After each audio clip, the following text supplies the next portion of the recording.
Okay, who is crying here? I'll take your toys now.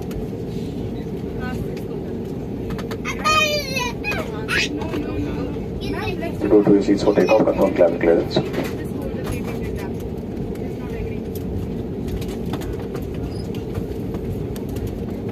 Mama.